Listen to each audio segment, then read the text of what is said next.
title than that, but that's essentially what it is remembered for.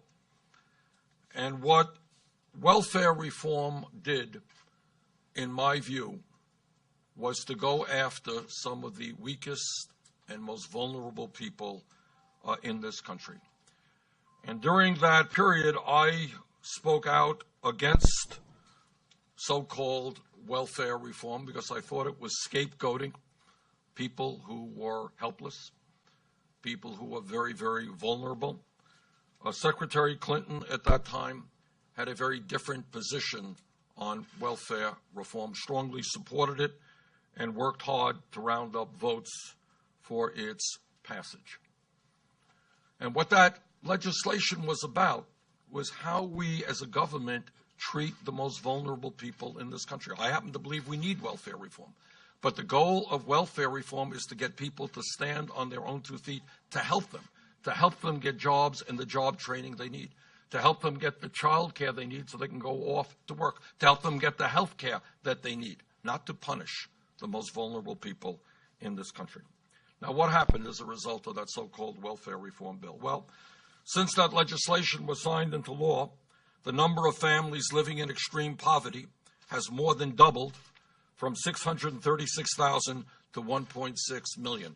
Extreme poverty, the poorest of the poor. Those numbers have doubled. The number of children living in extreme poverty has skyrocketed from 1.4 million to 3.5 million. Those are the most vulnerable of the most vulnerable. Those are the poorest of the poor, the children living in poverty. From 1996 to 2011, the number of households living in extreme poverty increased by more than 182% for African Americans, 132% for Hispanics, and 109% for white Americans. So, where we are today is to remember how we got where we are, to understand that in the richest country in the history of the world, we do not have to have children living in extreme poverty, that we need a government that represents all of us, not just the wealthy and the powerful. And that's why I'm running for president. Senator, a couple of days ago, you said that Secretary Clinton was stealing some of your policies, adopting your language, adopting phraseology even. And I wonder, since she's been talking about poverty, she's been talking about exploited children for years, maybe decades. Can you be more specific? Well, I am specific. What I am specific about is talking about a piece of legislation, a very important piece of legislation. It's a piece of legislation that I opposed because I thought it was going to hurt the weakest, the most vulnerable among us. And what the record shows, it did hurt the weakest and most vulnerable among us. Secretary Clinton supported that legislation. Andrea? Senator, we're only a few days before the primary here. You're leaving for Super Tuesday days. I know you're going to be back for the election. But there is a feeling among some in South Carolina that you are writing off this state.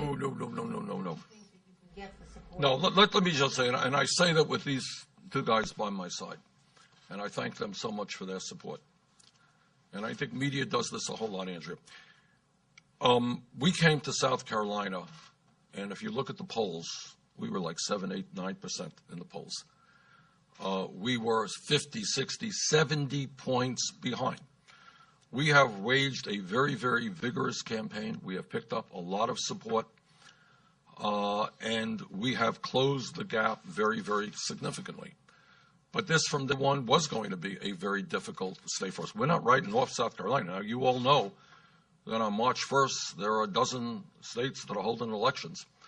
And the nature of the world is that we got to go out to other states. I think I'm leaving for Oklahoma in a little while, where we think we have a shot to win. We think we have a shot to win in Massachusetts, Colorado, Minnesota, and in other states.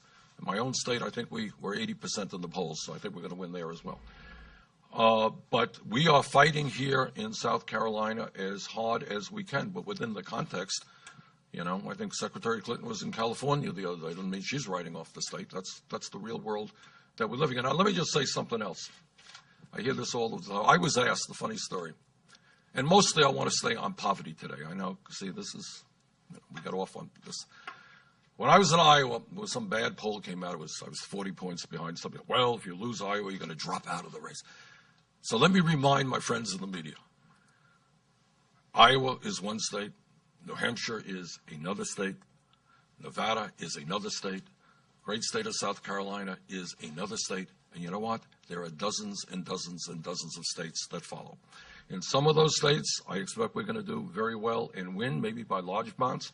In some states, we're going to lose. We won New Hampshire by 20 votes. Not the end of the world for Secretary Clinton. There are states we're going to lose. But the race goes on, and this is a race where you got to get 2,400 delegates. 2,400 delegates. So we are in this race to win it, and I think we are going to pull off one of the great political upsets. Yes, Andrew. Why do you think Democratic turnout is down, even in states? Let me say that. All right. Because Donald Trump, it seems, has enormously expanded. Let me say this. Tell me me about turnout. What we are being compared to is the phenomenon, which I said for a long, long time, of Barack Obama in 2008. Barack Obama broke the mold. The turnouts that he brought out were beyond belief. In states, they ran out of ballots. All right. The truth is that the Democratic turnout in Iowa was very, very good. Not as good as 2008. Compare it, I think it was the second largest turnout in history. Turnout in New Hampshire was actually very, very, very good. Not quite where Obama was in 2000. And remember also, when you compare just 2008, you had not only Obama and Clinton, you had John Edwards and other candidates, each one bringing out their own campaign. So if you want to compare turnout just to 2008, I don't think that that's fully fair. Go back to 2004, go back to 2000, we're doing pretty well. Now, in Nevada, did we have the kind of turnout that we wanted? Absolutely not.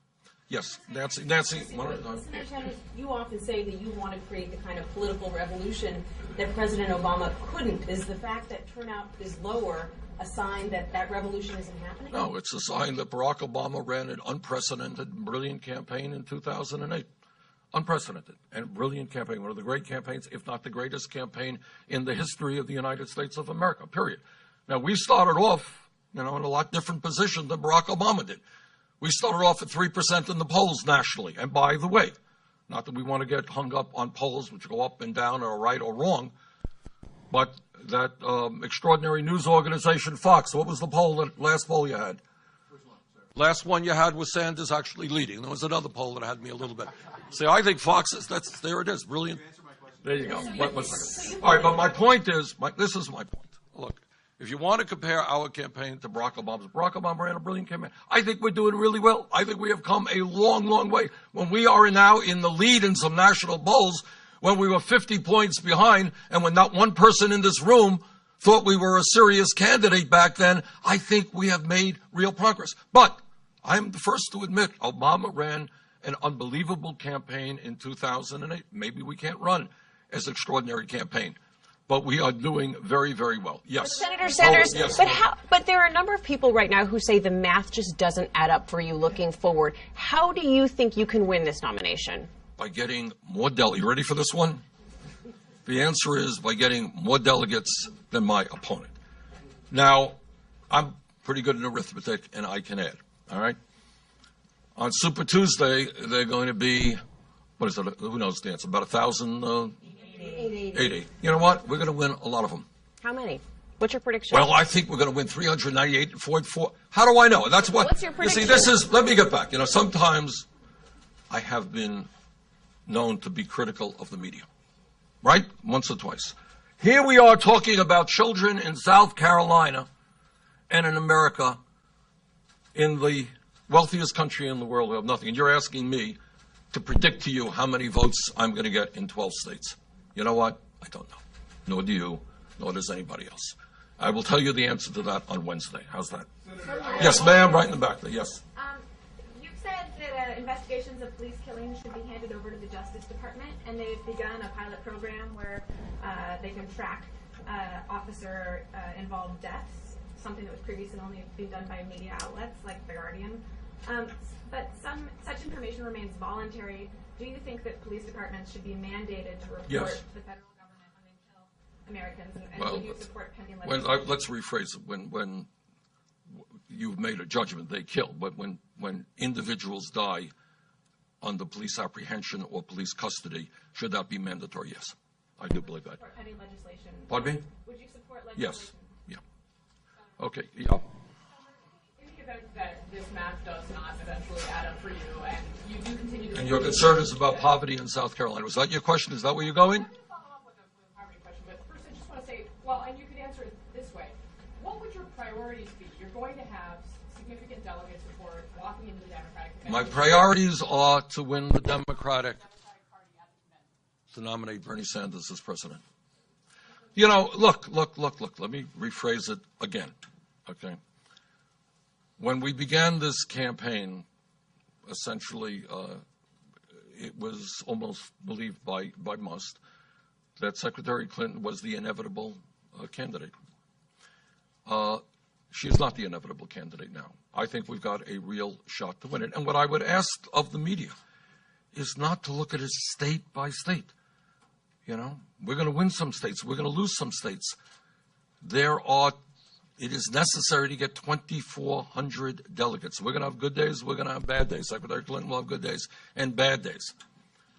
But let's kind of look at the long-term thing. We have momentum. And if you want, again, I don't want to stress polls too much. I'm not a great believer in them. But look at the polls and state by state. You know what you're seeing? The gaps are narrowing. Clinton's still in the lead. Her lead is narrower. We think we have momentum, and momentum is very important. So I think we are on a path toward victory. It's a tough fight. And let me tell you something. If we win this, it will probably be the biggest upset in the history of America. The gentleman in the back there, sir. Senator, two questions, just a fact check real quick. Mrs. Clinton, Secretary Clinton was First Lady back in 1996. Yes, correct. So is there substantiation for the notion that she actually rounded up votes? Yes. And the second question, I think... In other words, what I'm saying is she was active on this issue. You're right. She was First Lady. All right.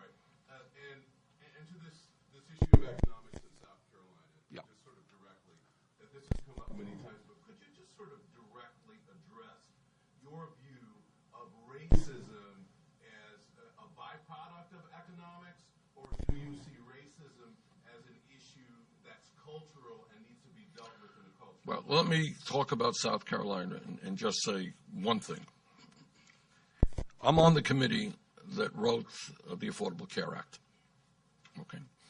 And I can tell you, to the best of my memory, there was not any discussion on that committee, and we had dozens of meetings, about states not taking advantage of their ability to expand Medicaid that we gave them.